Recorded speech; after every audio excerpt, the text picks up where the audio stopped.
Our handles are now sewn in place on both the back and the front of our bag. Whilst our sewing machine is set up with the thicker top stitch thread, we're just going to prepare some tabs for you to attach your D-rings to. So with a 6 centimetre wide strip of your PU facing the wrong side up, just take the long edge and fold it into the middle on both sides so it meets in the middle, like so. You won't be able to pin it, so just clip that in place once you've got it folded into the middle. So that's now folded and clipped.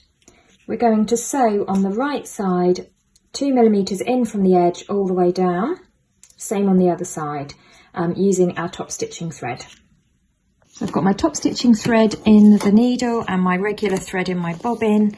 Straight stitch, length of 4. I'm going to sew a couple of millimeters in from the edge. Let's just get that positioned. Okay, and I just want to do whatever I do on one side, I want to do exactly the same, so it's a mirror image on the other side. Now, I don't need my bulky seam aid. This is only, sewing through the 2 layers of the PU, which sits quite flat, and my tension can go back down to between about 5 and 6, so more towards a normal tension, because we're not sewing through quite so many layers as we were just now. And if in doubt, just do a little test on a swatch of fabric first. I'm not going to bother with a back stitch at the beginning and end on this stage, because we are going to be cutting this into sections anyway. I'll move that out of the way too. Best to try and not leave those clips on your fabric as much as possible. And the reference point I'm using is just the inside edge of the fork on my presser foot there. I'm matching up with the edge, and that gives me a reference point so that when I come to do the other side, it will look nice and even.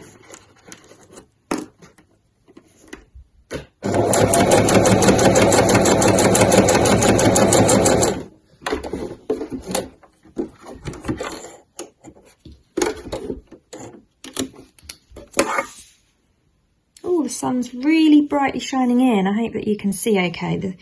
It's a cold day outside, but the sun is absolutely gleaming.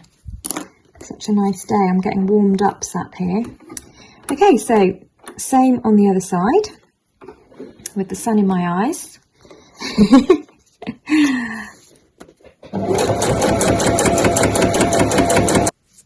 And there we have it. I'm just going to set that aside for the moment. I was just making use of the fact that my machine was already threaded up with my top stitch, and we're going to come back to this piece in a couple of stages. Now to move on to our zip. So I've got my zip here, which extends just to beyond the width of my bag, and I've got 2 zip pullers. The first thing that we want to do is to thread our zip pullers onto our zip, and we're going to create a zip that opens 2 ways like this. So we're going to thread one on this way and thread one on this way, and the pointy side of the zips will meet like this, open, closed. So when you're threading them on, it's not like this with the square ends against each other. Oops, you want to thread your zip on, pointy side going on. So first of all, open the top of your zip a little bit, and then we want to give ourselves something to hold on to, so just trim a little V like that, so you've got something to hold on to. Then you're going to take your zip, it's jumping out of my hand, and you're going to thread it onto the end like this, so in one side and in the other, in those channels at the end there. There we go. Now you sometimes do end up with the zip being slightly lower on one side than on the other. So you can just zip that to the other end and then open up the other end to even it out. So that zip is now happily attached. We now need to do the other end, and it's the other end that is a little trickier because you want it to kind of match up nicely and not be kind of creating a bump in your zip. So When you're cutting, try to keep the zip teeth at the same place there. And then we're going to just thread our zip on the other side. Try to thread it on as evenly as possible. And there you will end up with your 2 zips in the middle, which open like so. And you can do it with 1 zip if you like, but I just think this looks quite nice to have it opening from the middle, kind of like traditional hold-all style. I've zoomed out a bit so you can see I've got the back of my bag here, and I'm just going to take my zip and place it right sides down, so puller sides down onto the top edge of my bag, and with a little bit of the zip extending at either end, I shall just clip that in place.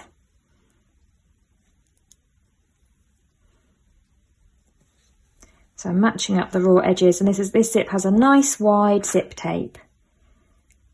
And you just want to match up the top of the zip tape with the top edge of your fabric. I've popped the zip foot on my machine. I'm using my normal thread again. Tension is normal. Stitch length between stitch length about 3, and I'm just going to do a little back stitch to begin with.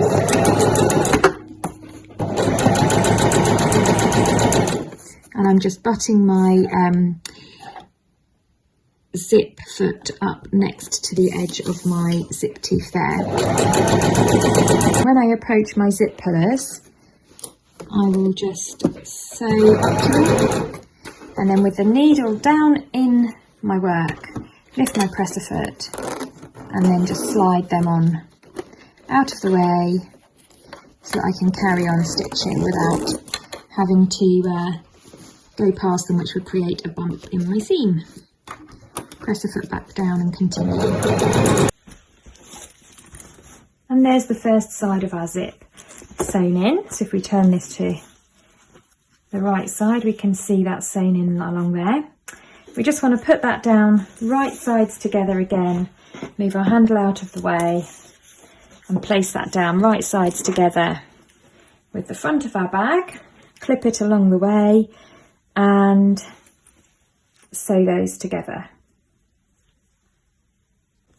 So just match up your side seams and then match up your raw edge of your zip with the top of your bag. And we're just going to clip that all the way along.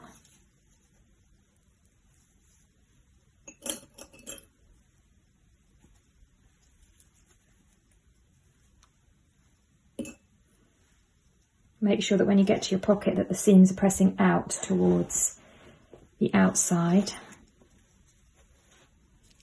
That's clipped in place, and I'm just going to go and sew that zip on all the way down that side, just as I did the other side. So that's now sewn in both ends.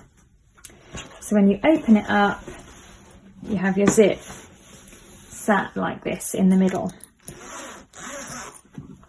Be careful not to accidentally whip your zip off the end there. So what we're going to do next will help stop that from happening. But first of all, it's always a good idea to just give that a very light little press. So keep your iron on a medium setting, and we're just going to give this a little press whilst we can get in there. So that's nice and pressed. We're now going to attach the little D-rings to either side. Now that we've set our zip in, just chop off the end so it matches the raw edge there. And we just want to cut a little rectangle out here. And this is going to be 1.5 centimetres out from, or in from the raw edge. So draw a line 1.5 centimetres in and 2 centimetres out from each of your folds where your zip ends. So just a little rectangle that you're going to just trim in there. So 1.5, 2 along. I'm just going to cut through all those layers.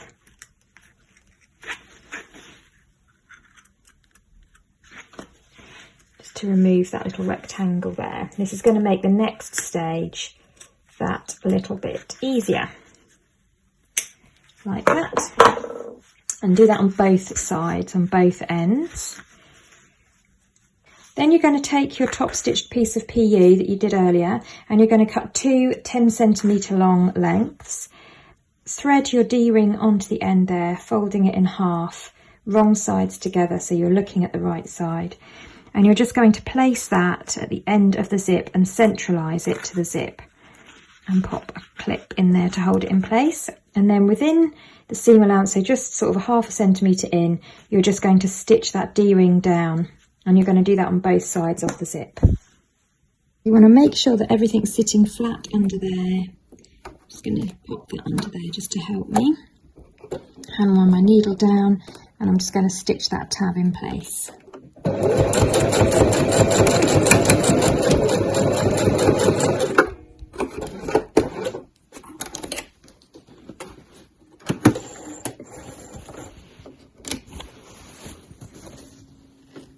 There you go. So the D-rings are both now secured. We're going to fold our bag right sides together, and we're going to sew up our side seams. So just match up the stripes, and we're going to sew the side seams together with a 1.5 centimetre seam allowance. And you're just going to do that for both sides.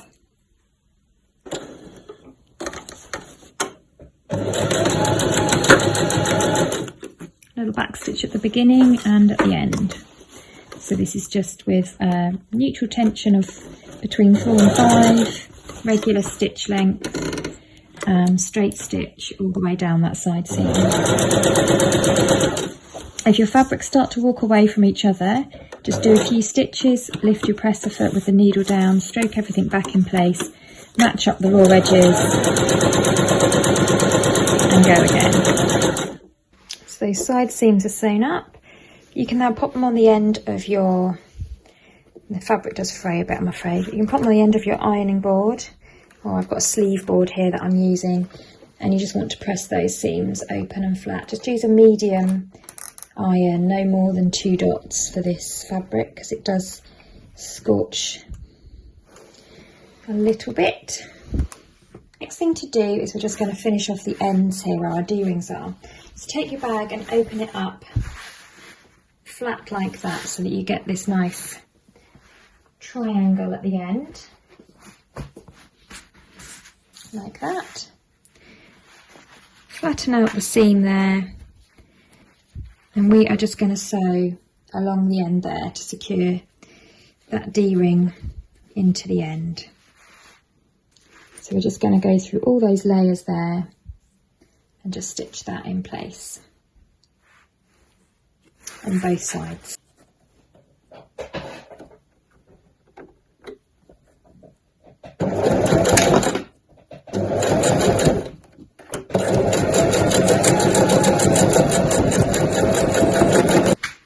They're both now sewn in, so that when we turn this through to the right side, you pull that out, you have your D-ring tab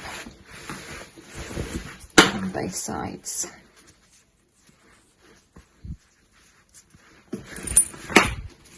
And the bag is really beginning to take shape.